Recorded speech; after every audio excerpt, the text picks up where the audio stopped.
I'm at home. Sipping a cup of proper British tea, and it sounds like someone is knocking.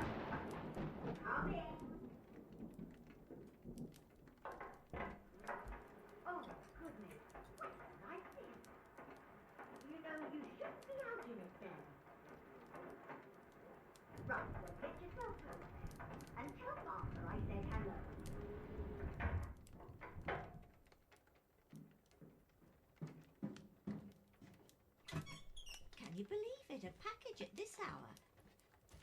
Oh, the thing smells just dreadful. Better you don't open it inside. We're gonna open it inside. I'll be turning in now. I figured. Tea's in the kitchen if you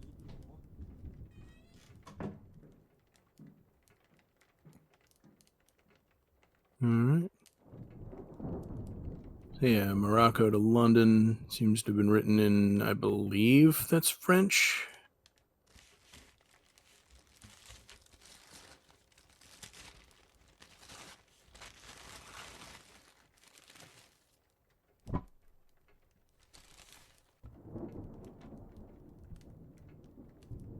Okay, Dr. Evans died shortly after receiving our package.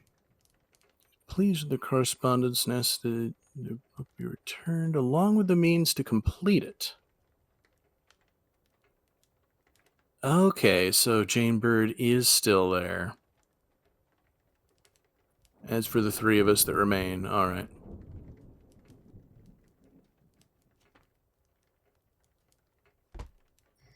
Appreciate it, Miss Bird. This tale belongs to you now. Please finish it.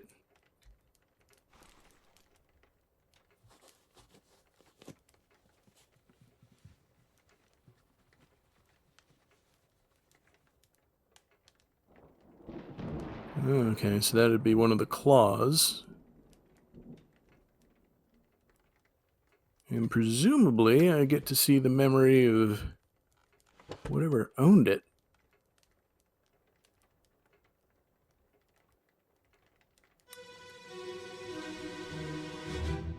Eight five. There you are. Collect your things. Where's the key? To that door. Gone. Damn. There's no time. We need to go. Right. Here you go. What are you up to?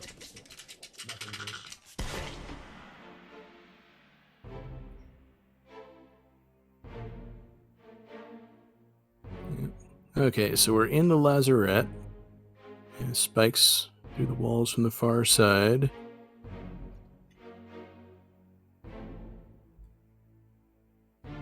Oh, that's Dr. Evans. And I want to say Paul Moss back there, or I can't zoom in on whoever that is because the doctor's in the way. Yeah, I think it's Paul. Alright, so Martin is dead. Looks like the beast shot him.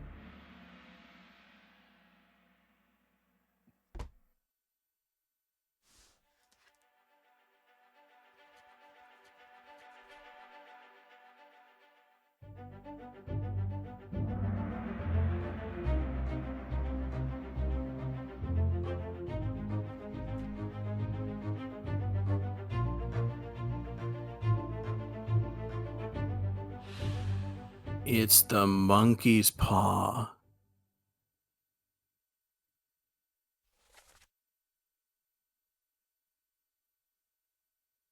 Okay, yeah, so of course that's Paul, because he's the one who escorted them to the lifeboats. Yeah, so Evans blasted the monkey while having him attached to a string so that he could pull him back and collect something from it so that at some point later we can do this. Ah, okay. Which does throw up a couple questions. In that, why exactly Evans didn't use, or did Evans use the watch before, if he knew of these specifics to be able to set this up just so we can see this room. Mm-hmm.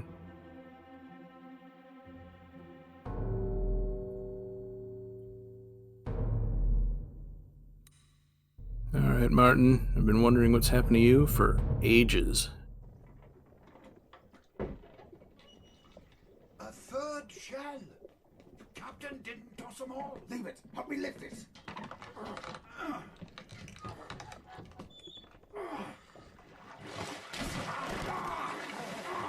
Stop! Why? Well, set you free. Give it the shell. Here. Do it. Hoist it out. To the main deck. Throw it over. Lock the door when you leave. Get the tail, boy.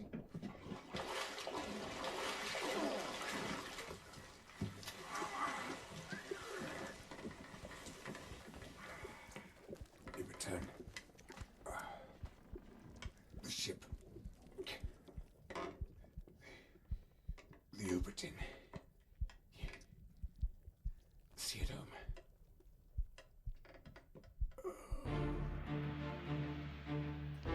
I don't think they did that. I think they may well have.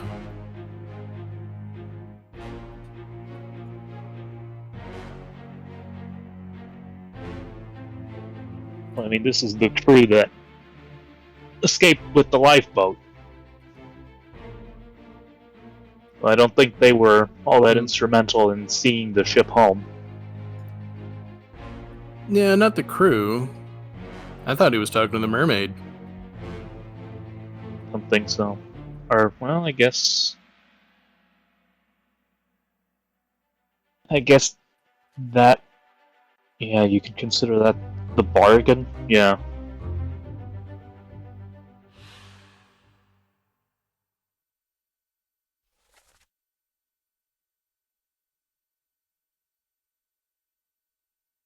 And that's my assumption. Okay, yeah, I guess that then makes more sense in that than the sparkle you're seeing outside, like in the water, is that third shell being held by one of the mermaids that's staying outside the waters. Mm-hmm. Okay, I mean, the yeah, ship that makes got more back sense. somehow 5 years later. Took quite a while. Yeah. But, you know, I don't know a whole lot about these mermaids, what they're capable of. Might be they had to push it. So, I can probably safely assume Martin was spiked by Beast, but let's see where this goes. See another beast down there with apparently a shell on it. I'll kill every last one of you monsters. Withdraw the kraken, or I will kill you all.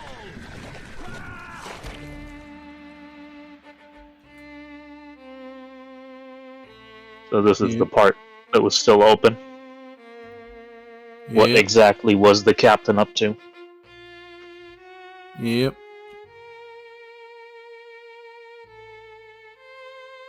Yeah, so Philip's got one of the shells on him.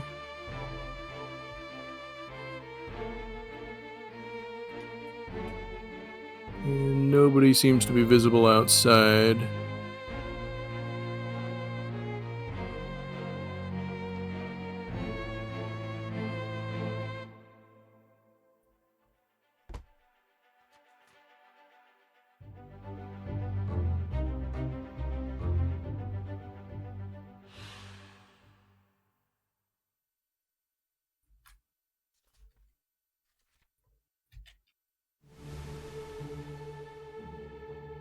Alright, probably not much more to be gained there. Oh. Looks like 2 of the mermaids died, and the third one was the one that was let go. Call it off, damn you! This is your kraken! You brought it here! Send it back!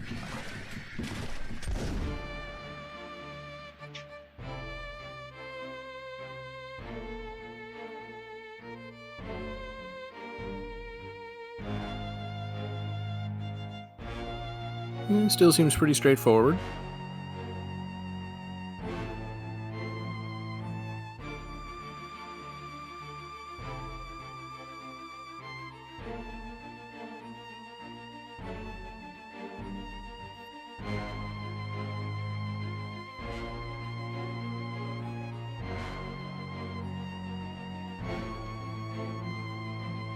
Well, now I'm seeing quite a gap here. Because the captain kills 2 of the mermaids. Apparently then he dumps the shells while the 3rd one is still alive. Then Martin and company come in, find that there's still a shell there, and they give it to the last mermaid and let her go. Well, I don't think the shells are here, apart from the one that he has. So I think that's the one they find. Yeah.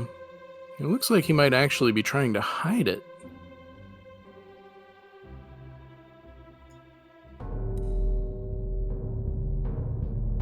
We'll see here. Mm-hmm.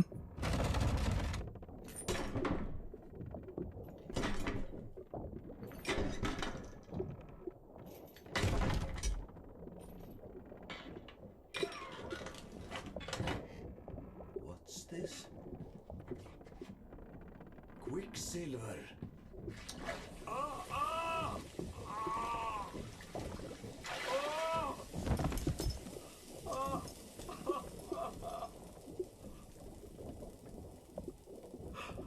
Herre min Gud!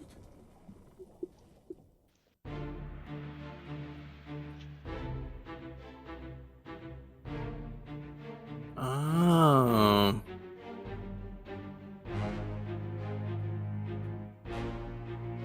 So he took the shell back out of the chest. And that must be what started the whole thing. Like, he was thrown in here before the soldiers from the sea appeared. So Itbang Sia put the shell in the top of the chest to stop the monsters from coming. And then Philip Dahl took it out. And then it called out to I don't know, I the don't think creatures that again. They started matches. attacking. We're in Bargain, that's part 8. So we're after the Doom and after the Soldiers of the Sea.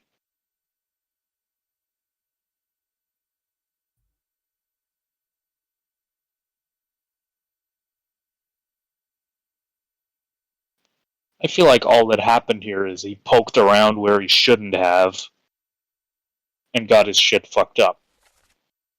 Yeah, could be.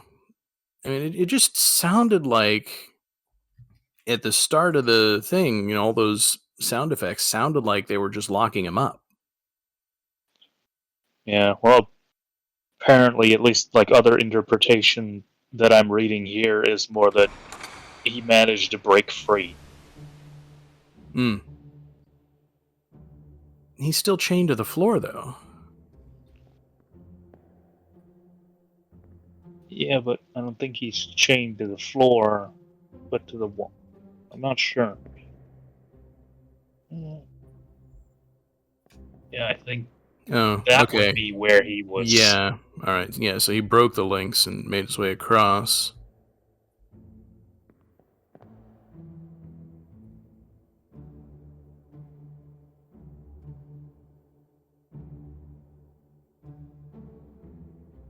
That just seems like such a huge coincidence that just as the beast was finishing whatever it did and the captain is on his way down.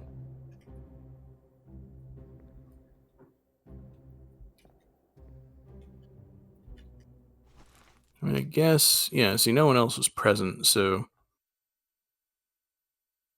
I mean, if I'm to believe that immediately after this was when the captain came in.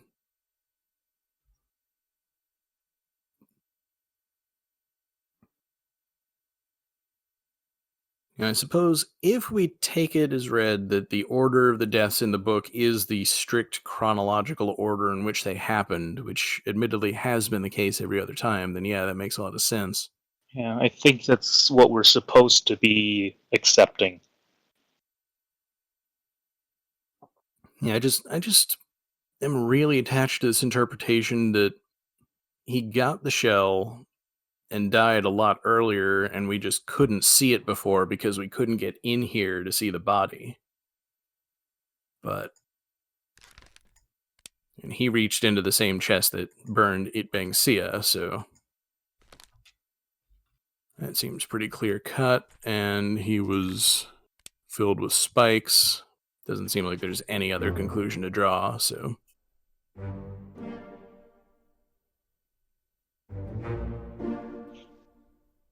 Yeah, so I think, like, chronologically speaking, we're supposed to see that the attack is supposed to stop after Bargain Part 4. Somewhere around that time. Yeah, could be. And then again, it seems kind of weird that, after like, Abigail gets in- clubbed, they would be fighting for long enough for the captain to get down to the hold, kill two Well, of the he's mermaids. already on the way there, since Martin says in Doom 8 the captain is down. He's Mhm. downstairs. So he already took off, presumably at some point during the Doom, and was already planned to he figured that the mermaids were responsible, so he's gonna go down there and fuck them up. Yeah, makes sense, I guess. I think Dahl breaking free from his chain and messing himself up is just something that happens at the same time. That's so much less interesting. Yeah, it's kind of a wet fart, but it's what it is. In the end, he didn't do much. He just kind of, I guess he got the shell out so that others can find it later. Yeah. I still think I want to stick with my interpretation, even if it doesn't match the game mechanics, just because it's cooler that way. Like, he took the shell out of the chest. That's why all the attacks happened, and then much later, the captain came down, got rid of the two shells that he could find, which were probably still attached to the mermaids. I mean, that's one of the things that I've got in my notes, is that the shells seem to be like attached to the mermaids, except for the one that was in the chest.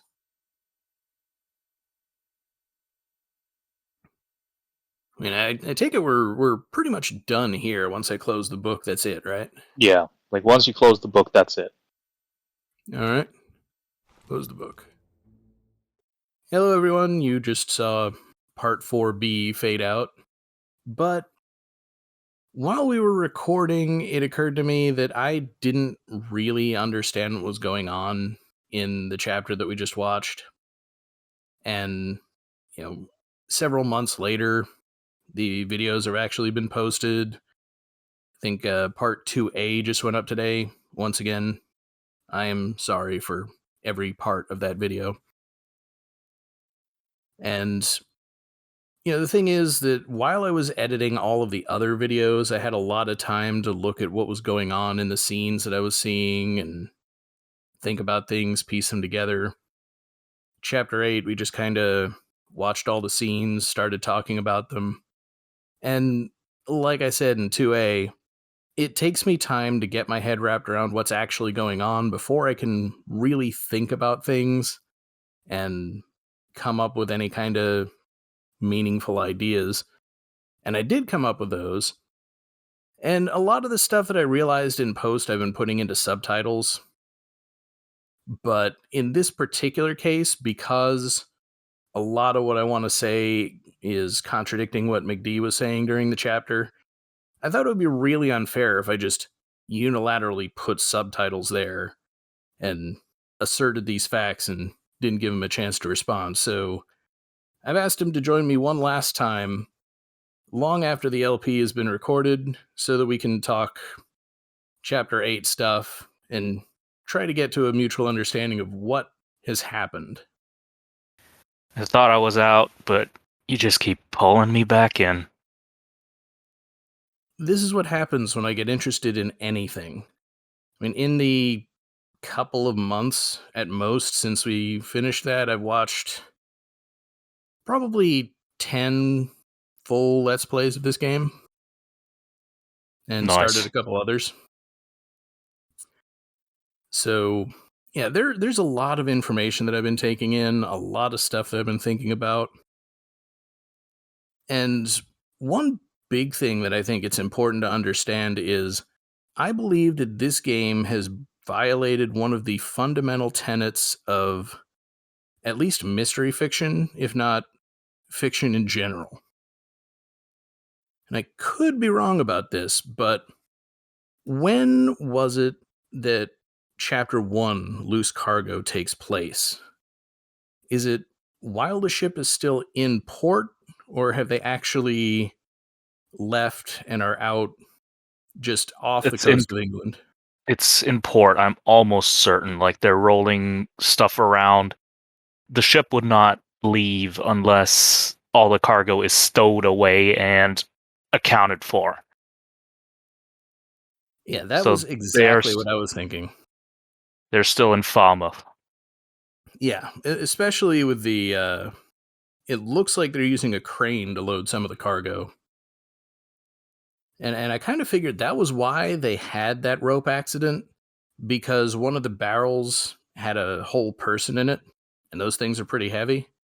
And I think they just miscalculated how much weight it could take because they didn't know what was in the barrel. I guess it was mislabeled or something. But there's kind of this rule in fiction that even though things in the story can lie, people can lie, they can disguise things. Somebody could look at something and be wrong about their assumptions about it, but the narration cannot lie. There's a difference between seeing a cat-shaped lump under a blanket and then a cat crawls out from under it and being told, you see the cat. One of those things may not actually be a cat. But in this case, there's a tutorial that pops up when you first click on someone who is unblurred, which quite distinctly says there were 60 people on the ship when it left port. There are 60 people on the roster, but one of those people was dead before the ship sailed. And in every other part of the game, dead people are not counted as people. So, the part of me that's talking in the video after this one is probably going to say, well, there must be another person on the ship who was never disclosed in any other form. We just never saw them. We don't know who they are, what happened to them. But I'm a lot more willing to assume that it's just a mistake.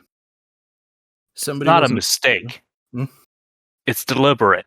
The entire reason it says 60 is because they can't say 59. 59 would be the accurate number, but immediately upon reading 59 and comparing it with the roster of 60 people, you'll immediately be drawn to, like, wait a minute, something doesn't add up. And it'll cause you to have thoughts, constant, like, trying to think, okay, where's the game fucking with me? What's going on here? Did somebody just crawl onto the ship, but why, like, once they were gone, but why would they do that, and why would they be on the roster? Or whatever. It would cause too many thoughts where it's easier to just say, at the moment you're reading that tutorial, it is assumed that the 60 people on the roster are those that were on the ship when it left port, and these are the 60 that you need to figure out. It's an edge case that would just complicate matters in your mind. And it would cause you to just get even more confused than you probably already are. This is a lie that's told specifically to not make you start thinking too much. But then you go and, because you think about everything, think about the fact that they made something to not make you think about that. But most people Exactly. will never even give it like a second thought. Exactly. That's why I bring it up. And that's Yeah. kind of why we're here, because I'm going to think that much about everything. And I'm sure there are clever ways they could have phrased it to be technically true and yet preserve that misleading idea that 60 people were alive on the ship when it left England, if that had been what they were going for.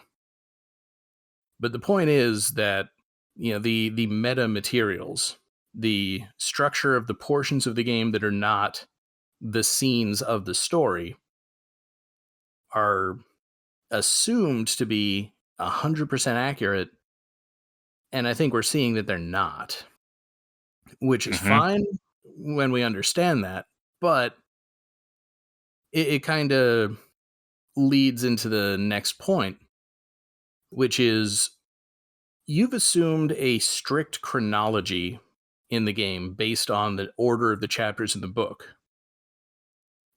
Each page happens strictly before the page that follows it, or they may overlap in some case, but the deaths happen in the order they're portrayed.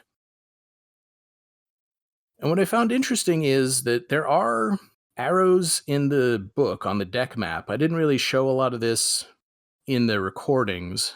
A lot of this I was looking at myself as I was going through the game afterward, gathering evidence. But the arrows only exist within each chapter. There's never an arrow from the last page of one chapter to the first page of the next chapter. And that includes chapter 8.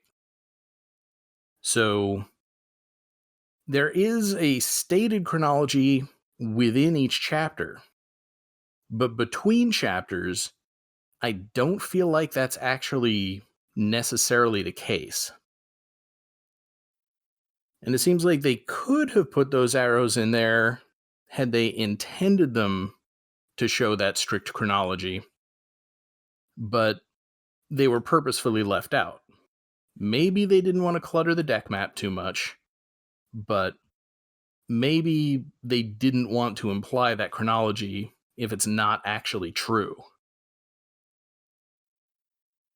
Okay, so you're getting at the idea that 8 takes place not between 7 and 9?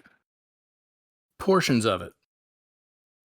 I mean, the Wait, end. so first, the chronology within the chapter is clear, right? That is true based on the fact that we start with the very last corpse that we can find, and we can only hop backwards through already dead corpses to see their dying moment.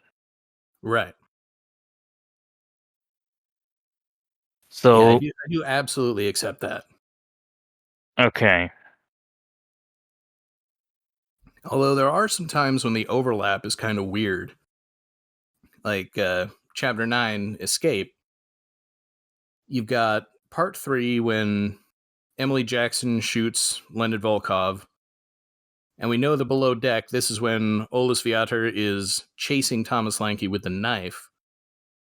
And then in part 4, the audio leading up to it, we can hear how long it is between him stabbing Thomas and him getting shot by John Davies. And in that time, the lifeboat has already sailed out of view, and Lewis Walker is dumping Leonid Volkov's body off the side. It seems like there's more time passing there than what we hear in the audio. Mm. And it feels to me like there are a couple of other times when the gaps between the scenes don't quite line up. with how much time we know is actually passing. But, poetic license, or whatever the term is for fudging things just a little bit to make the story work. But near the end of the video, you said that the beast stops attacking after Bargain Part 4. And I think that may have been a mistake on your part, that you meant to say Part 3. Because Part 4 was Martin and the stewards coming down to get rid of the third mermaid, to toss the one that was still alive off the ship. Yeah. And That was, I intended that. The act that stops the beast attacking is the final surviving mermaid with its shell being tossed into the water and gotten off the ship. Yeah, see, that doesn't make a whole lot of sense to me. Because the chain of events that we have leading up to that, the captain goes down to the lazarette, starts killing mermaids one by one, and says, "I will kill you all unless you call off the kraken." And this timeline that you're proposing means that the captain left the hold while one mermaid was still alive, with the kraken still attacking the ship. And I believe told Martin and the stewards to go down and get rid of the mermaid. That doesn't seem like something that he would have done. It seems like if the kraken were still attacking the ship, he would have just gone ahead and killed that third mermaid.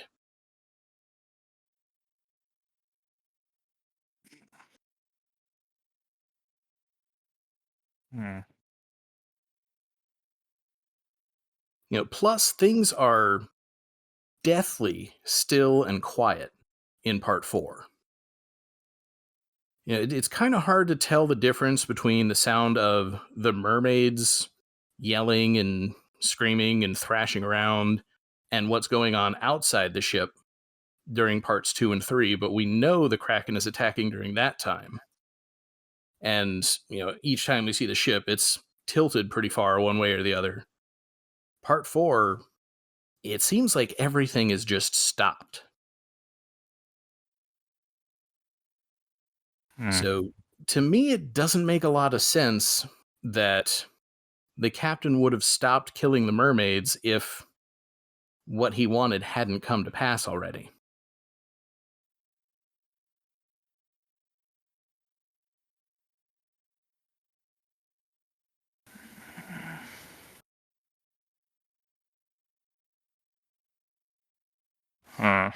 I'm thinking about it, and I'm not sure I could get everything squared in my mind right now. Is it? Yeah, it does seem like that's the thing, but like, so why are they doing that after all? Getting rid of the mermaid? Yeah. They've got some ideas about that too. And a lot of this comes from some of the YouTube comments that I've seen on some of the videos that other people have done and discussions of that, right? But one detail that I think is kind of important is I believe that it was the captain who ordered Martin to get that third mermaid off the ship. And, he may have told the stewards to go, or Martin may have just grabbed the two surviving stewards and told them to give him a hand. But Martin says, after he's been spiked, "We're to set you free." And the wording of it is very strange to me. And I've noticed a lot of times when, dub actors are working, if the subtitle doesn't really make grammatical sense, a lot of times they'll read the line in a way that does, and then it just doesn't match the subtitles quite. In this case, the voice actor also says, "We're to set you free." To me, if he had decided by himself to do this, he would have said, "We're here to set you free." Saying, "We are to do something," to me implies that it was an instruction or an order. This may be me thinking way too hard into this, but I've seen people saying that one of the big component of the bargain there, other than the bargain that Martin made, is the idea that Abigail's life was part of the price the captain paid for the attack stopping. Like, the Kraken stopped attacking just after Abigail died. And, the Fates or the mermaids or whoever kind of said, okay, you've lost the most important person in your life. You've suffered enough. Hmm. And another thing that's just entirely me, and almost certainly there's some detail that contradicts this, but I couldn't find it. It looked to me like the two mermaids that the captain killed still had the shells on them, or at least one of them did. So, I've been figuring that the captain killed the first two mermaids and then took their shells and threw them off the ship. But the corpse that was in part 4 that we used to travel back to part 3, I saw something that looked like a shell still on it. I was thinking that maybe the captain never actually got rid of the shells at all. He just said that he had to prevent people from trying to get them. But Well, wouldn't wait if the captain said that he threw the shells away in chapter 10, right, or right away at the end. So are they still on the ship? they may well be. At least two of them. That seems odd to me. Like that two of them would just be on the ship, and then the last one, or like the third one, is seen like outside of the waters, implying that the mermaids had something to do with getting like the ship back to civilization. Well, there was only one surviving mermaid and one shell. Yeah, but like, so they don't actually care about the shells? I don't think they're aware of them. The only reason that we believe the shells were thrown overboard at all is, two different people saying it. One of the stewards says, there's a third shell here. The captain didn't toss them all. And then in part 10, the captain himself tells Brennan they're at the bottom of the sea. But, certainly if the captain had said, I left them in the hold, Brennan would have gone and fetched them, because that's what they were after. So it's possible that the mermaids died in such a way that the shells were not visible except through that spectral effect that only we can see. And, the captain just decided to leave them there. And, my way out there theory crafting says, what if the two mermaids that the captain killed were the ones that had the shells on them? They were the ones who were capable of controlling the Kraken. The third mermaid didn't have its shell. So once the first two were dead, there was nothing there possessing the Kraken to keep attacking the ship. So the fact that the one last mermaid was the one that didn't have its shell was the only reason that it survived. It was just coincidence. There's nothing controlling the Kraken anymore. It says, okay, I'm done dealing with these people sticking me with spears and exploding stuff next to me. I'm heading back to the bottom of the sea.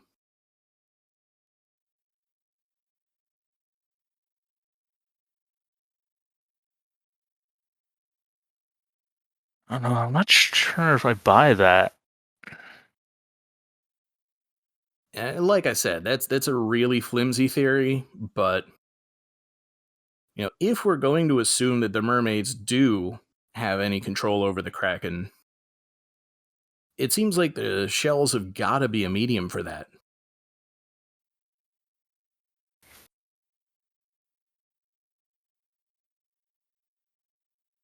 And I've seen a lot of supposition about Chapter 4, the idea that the shell that the Formosans have was that mermaid's shell. Like, every mermaid has a shell, and the one whose shell was suddenly visible when Nichols opened the drawer of the chest and gave them that brief radar blip of, this is where the shell is. They came to the ship. Probably took them a while to get there because it was, later that night when they actually took the boats out. That one mermaid brought two who still had their shells and still had command over whatever sea elements it gives them command over, and went to get its shell back.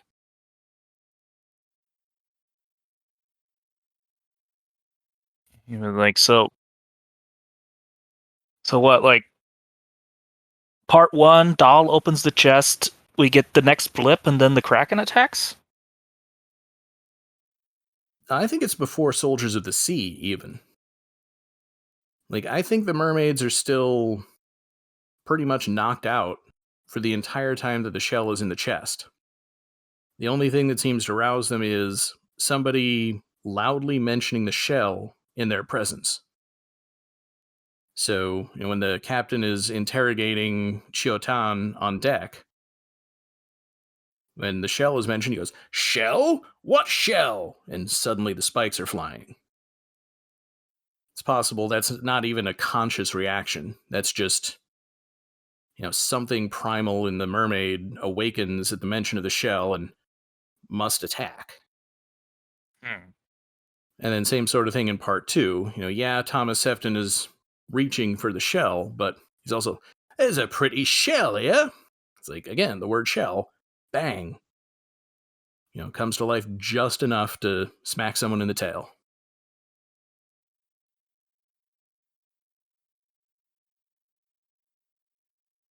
So that's why my original thought when I saw the Philip Dahl scene is, this happens shortly after he's put in the hold. He breaks the chain, crawls across the hold, opens the chest, takes the shell out, and at that point, whatever power it had, the shell being in the chest in the first place, dissipates, and the mermaids reawaken and are able to call upon the forces of the sea to try to break free and get that shell back.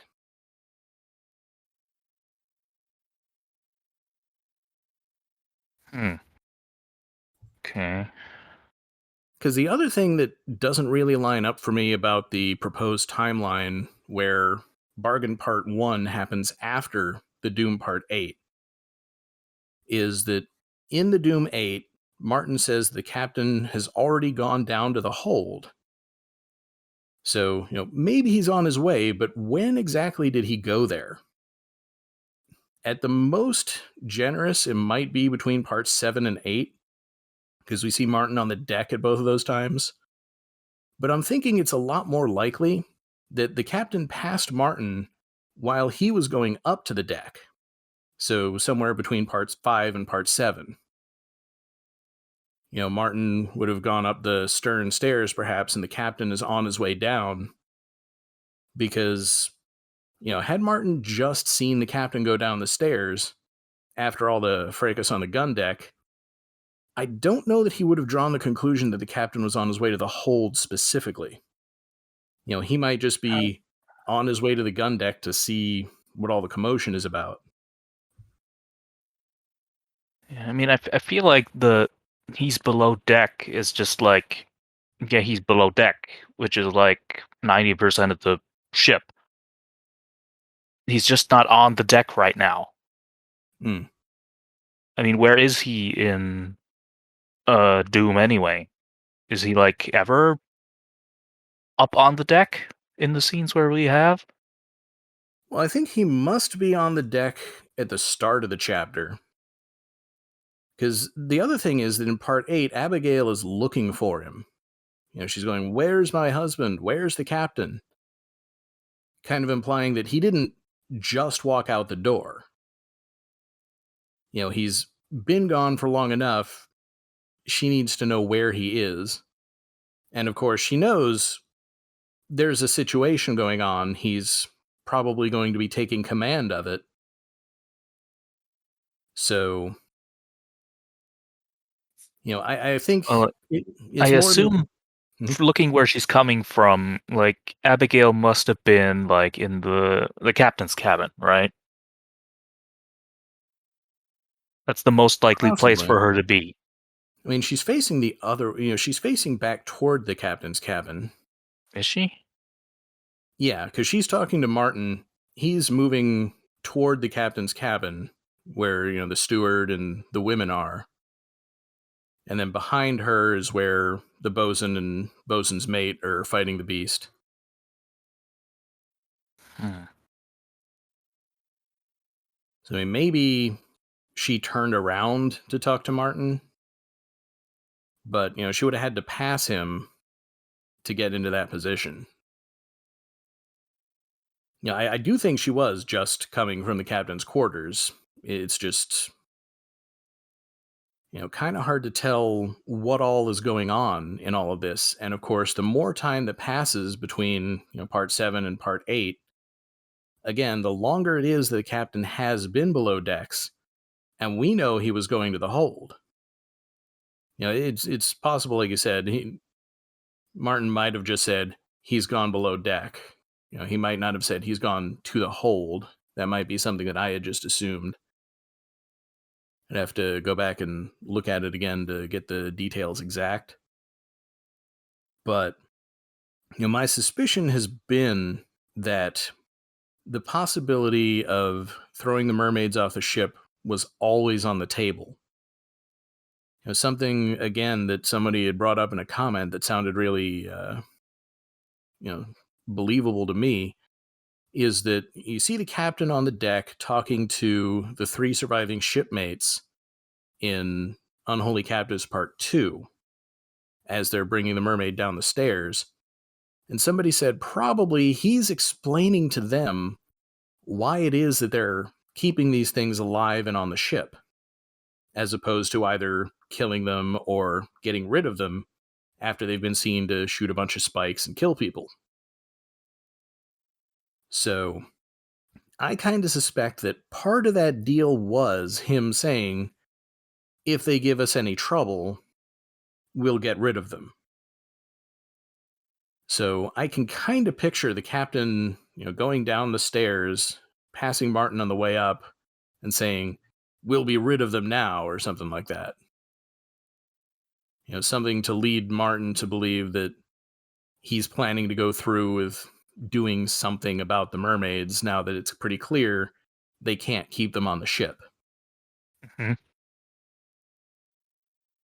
But whenever it is that that happens, we're assuming that the captain has already started his way down the stairs when Abigail gets hit with the rigging. After that point would then be the earliest time that Philip breaks his chains, crawls across the hold, opens the chest, reaches in, grabs the shell, starts screaming in pain, and is on fire for probably quite some time. Because in chapter 4, when Bang put the shell in the chest, Nichols had time to recover from his fetal position, throw 3 bodies off the lifeboats, and haul in 2.5 mermaids by himself, including crossing over to the other boat in the middle of that.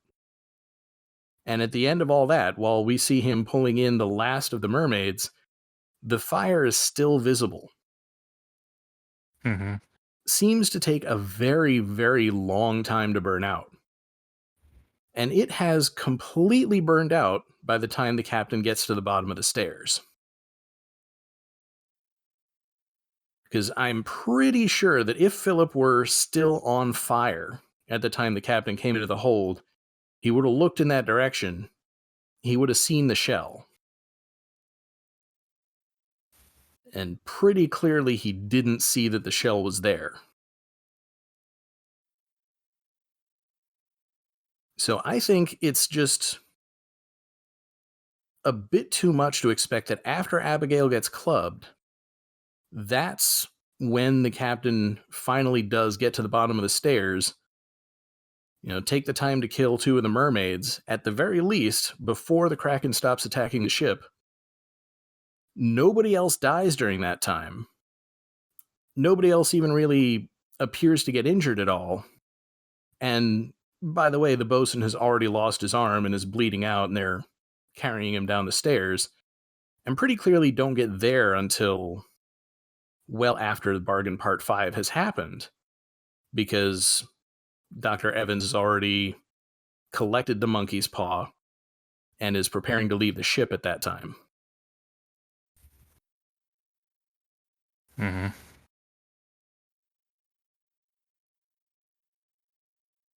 So like I said, at the time we were doing the recording, I didn't really have all the events straight in my head.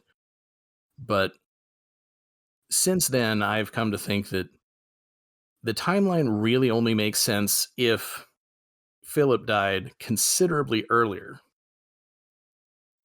And that the only reason that his death is in Chapter 8 is because there's nowhere else to get to it from.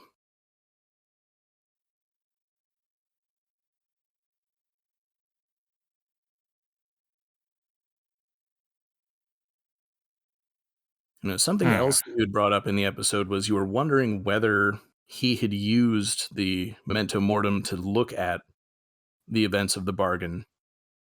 I'm pretty sure that he must have, because he says in the preface, "I possess the details of Chapter 8 and have chosen to keep them hidden." And another rather astute comment that I've come to agree with said that the reason he didn't make those events available until after the inspector got back to England is that the chest was on the ship and didn't want the East India Company to get it. So, by withholding the details of Chapter 8, the inspector didn't know that the chest was on the ship until after he or she had left, gone back to make their report, and the ship sank, and the chest was irretrievable. Whereas, had the inspector been able to see the chest is in the lazarette, they might have been able to make an effort to get it out and take it into their possession. And that's what Dr. Evans was trying to prevent by withholding that information. Okay, so... I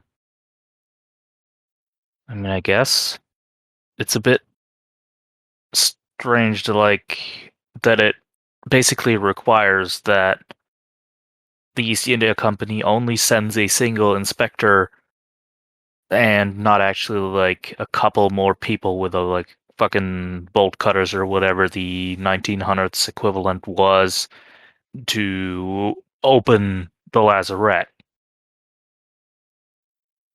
Yeah, I did think that was kind of weird. But, I mean, one person could easily have done that. Yeah, I mean, it's like you could have even just taken an axe and, opened the door, probably. Yeah, I mean, that was one of the first things that I tried, in the recording that didn't have audio, so I had to scrap it and turn it into a Obra Dinn style audio only thing. I tried to mess with some of the stuff on the ship. My adventure game senses probably would have said, well, there's axes in the carpenter's room, so, why can't we just break down the door of the lazarette? But it's not the type of game it is. But, I think the idea is that Philip Dahl dies in the lazarette, so his death has to be part of the hidden chapter so that the location of the chest isn't revealed until the East India Company can't do anything with it. Mm-hmm. And, that does seem to, necessitate that there's some sort of assumption on Evans's part that, the mermaids will sink the ship after the inspector's done with it? I don't know how or why he was able to expect that it was going to get there in the first place. I guess, I mean...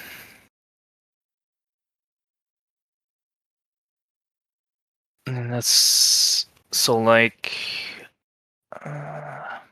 What am I thinking about? When fucking Martin says, "See the Obra Dinn home." I mean, I guess he's talking to like those few people that are with him at the time, and immediately proceed to abandon the ship. Yeah, well, like I said, I don't believe he was ever talking to the stewards. I'm pretty sure he was talking just to the mermaid, basically saying, "See, I gave you the shell back. I could have told them to keep it here and throw just you off the ship, but I gave you your shell back, so there are not enough people on the ship to safely get it anywhere. But you have sea powers. You have your shell. Please get the ship and whoever is still on it back to safety." And it just Yeah. happens that at the end, there are no people left on it, but the mermaid does still get the ship to somewhere where it can be seen, it can be Well, inspected once, and then, 5 years later, is it? yeah. Well, like I said at the time, it's just Yeah. one mermaid. I mean, they do have a kraken that could probably help, but Yeah. Again, I don't know how the mermaid gets the ship home. I'm just working on the assumption that that is how the ship got home, and that the mermaid was specifically waiting for the inspector to finish their work, learn the story of what happened, and then sends the storm to sink the ship. yeah, which doesn't would necessitate a whole lot of knowledge about like how people do things. And I don't know Since that it there's could, any reason to believe that they don't have that.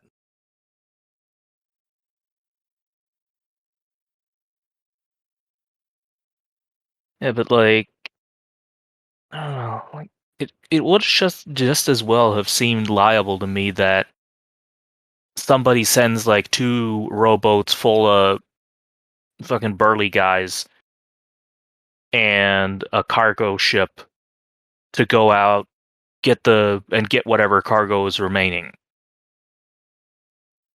In which process they probably would have broken up the lazarette and found the chest. Probably. I mean, maybe the mermaid was prepared to sink the ship sooner if more people showed up than just one inspector. Yeah. I don't know. It's all. I can see how you come to the conclusion, and I can see it come together as a series of events. But there's a couple parts where I'm definitely just like feeling like it's kind of contrived in that way where it's like we just don't have enough information in general, so anything is contrived as fuck. Exactly. And I know something that I kind of want to talk about in the thread after all the videos are up is, the idea of how the story is told affecting those events. I'm going to talk about that in the next video. But thinking about what if Return of the Obra Dinn had been told as a movie, just thinking about what differences there would be. Certainly all the scenes would have appeared in chronological order, but there also would have been a lot more focus on who some of the characters are, how they interact. We would have seen a lot of the stuff that's just implied or even, you know, left unimplied and that we have to fill in order to make any sense of the story would have just had to be presented to us. And I Hmm. don't imagine that there would have been a framing device of an insurance adjuster coming out to the ship. There would have been a rather different conclusion somehow or other. But, somewhere along the way, the chest and the shells would have to have been explicitly explained. Whereas the framework of the game makes it a lot easier to say, well, this is all the information you get.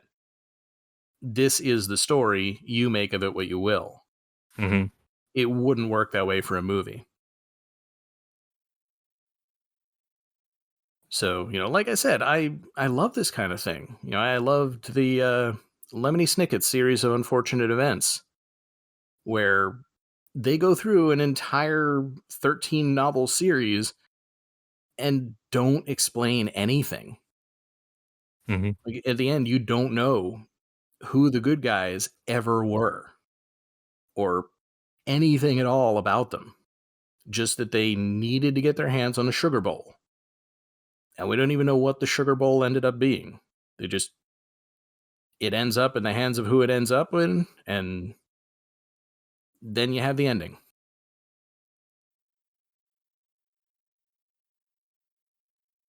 I love that. I love not having everything explained. But, there is an implication at some level that there is an explanation, and we just don't know what it is. Yeah. So it seems like I'm still probably going to be thinking about this story for a long time, looking at it from new angles. Still wondering how the book even had 10 chapters.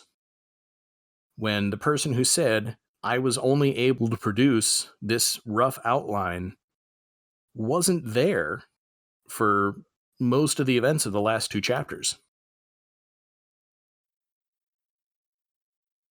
Like, it's possible Hmm. somewhere along the way he had access to enough dead bodies that he could have seen a lot of the earlier events, but there's no way he could possibly have known, you know, who died during the mutiny and who died before the mutiny after he had left the ship.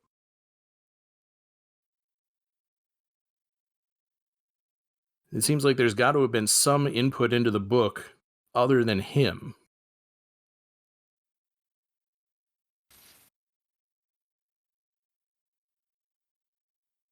I want to say that's just like gameplay stuff because it basically just means that like if we were to say like I mean there is a logical way to say it where let's see like where are they gone?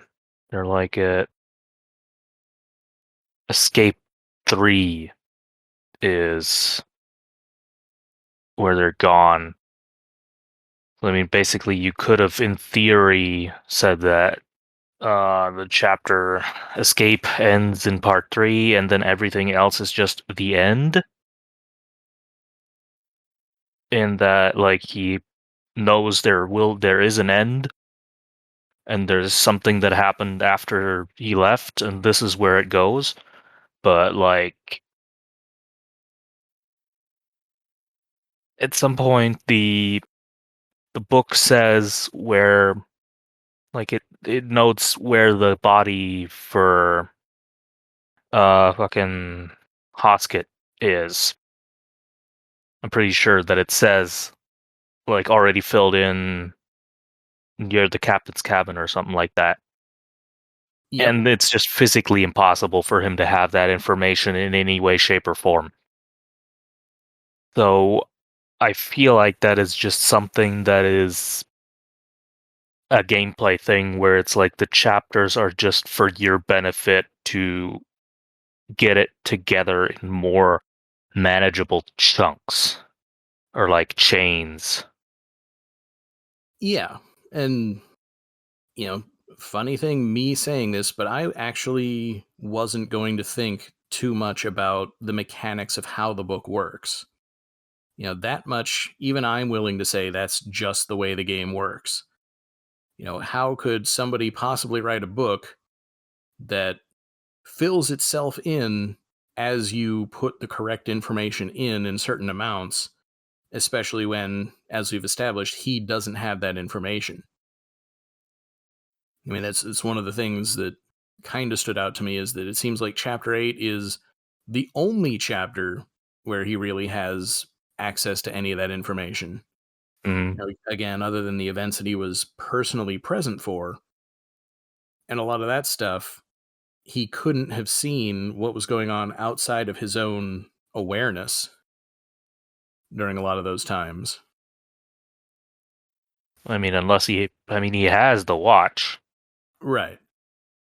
But, at the like time. I said, he would have had to get close enough to the corpses while they were still on the ship to use the watch to see that information.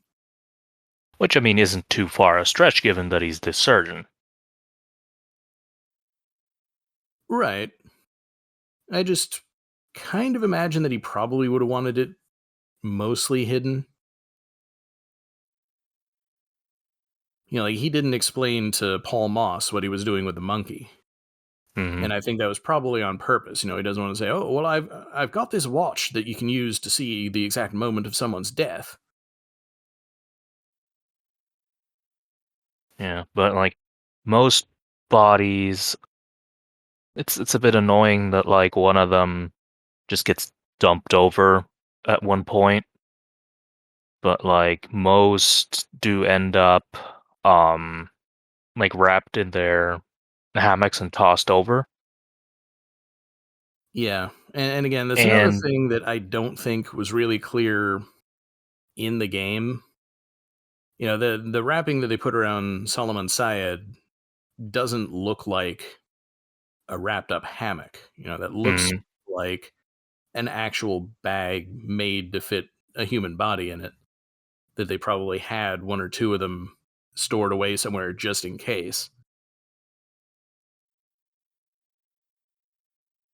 But it's one of those things that people have said largely makes sense. But there were a lot of bodies that didn't come with hammocks.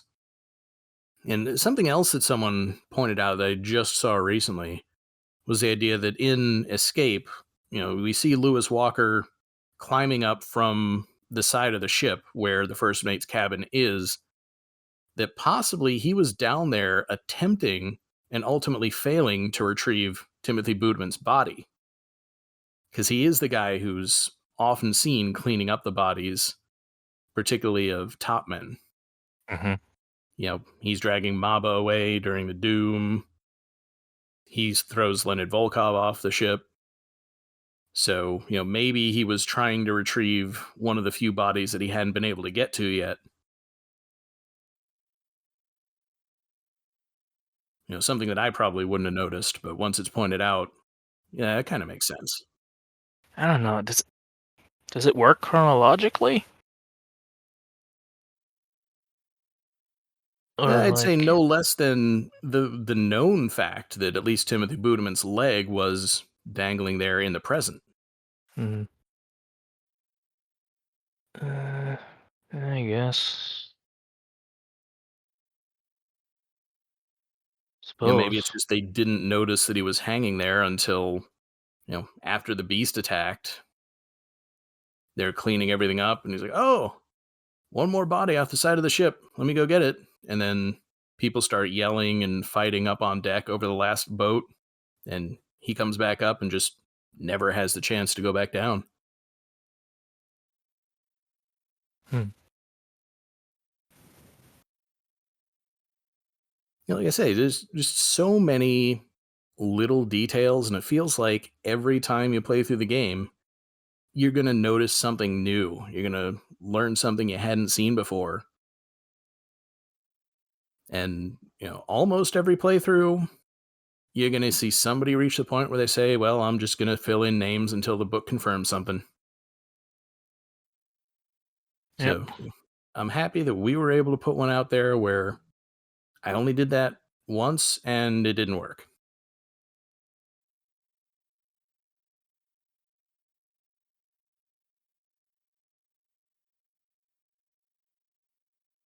So Yeah. anyway, I've turned the shortest video in the entire playthrough into now by far the longest. I'm sure I'll cut down at least some of the audio along the way. Hmm. But yeah, so that was my alternative to subtitles in this case. And thanks for joining me and indulging one more time in way too much thinking about a video game. Fucking, it's not like I'm still pretty sure I'm gonna get you along for the ride when I do Pony Island, and I'm almost absolutely fucking certain that you're gonna have just not the same amount of material to think way too much about, but there's stuff there. There's Yeah, I'd definitely imagine stuff so. there. Yeah, all I know about it is that the name is very deceptive, and that's it. And I know I picked it up ages ago thinking, that sounds fascinating, but I haven't touched it. So, a lot like this game, I'm very interested. I just gotta get everything else done I've got on my plate right now, or at least in a workable state. I'm still completely I have 2 full projects still open to work with and another one on hold, so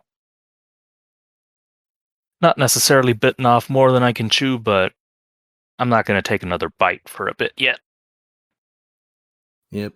And the one other project I've got is just going really slowly due to personal issues. I'm getting close to the end of the base game though. So everybody is watching both. Look forward to that. Hopefully like 2025 at the latest. Good to have a timeline. Yeah, well, now that we brought everything back to where I wanted to start with a timeline, thanks for indulging me, everyone, and get to enjoy the finale next time. Bye.